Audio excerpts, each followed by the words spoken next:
人讲一句台语有意思。大家一句的观众朋友，大家好，我是陈主任。大家唔通看我平常时啊就严肃，其实我嘛是真爱水爱打扮。咱今仔日的主题就是衫裤。哪只济啊？衫裤汉字写做衫裤，罗马字写做斯阿衫啊科奥裤。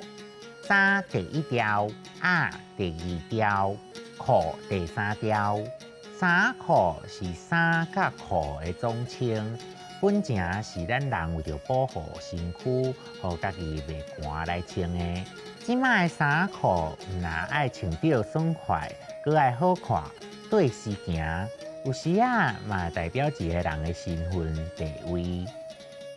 算衫甲裤的单位是领，咱来讲一领衫，一领裤安尼算。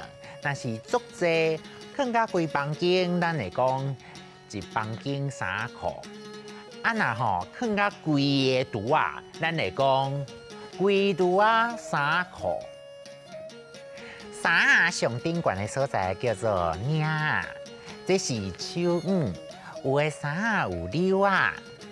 再来裤有裤头、裤骹、裤底啊，嘛会使讲落底啊。这是裤衩，有的裤会有热裤。衫有夹、靴子、碰洗衫、困衫等等。裤有困裤、拍铁仔裤、底裤、西装裤等等。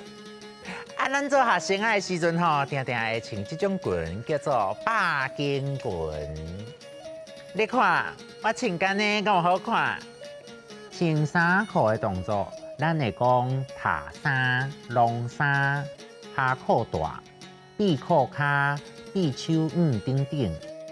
甲衫裤有牵较的俗语，咱定听到一句讲：输甲脱裤。是咧讲人跋筊，甲人相输，输甲真惨的意思。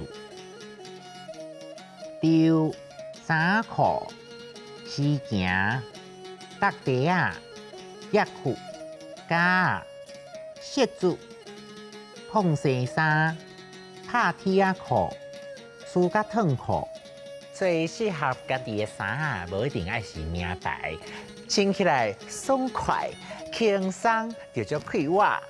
今仔日大讲一句就讲到这，多谢观众朋友收看，咱后摆再会。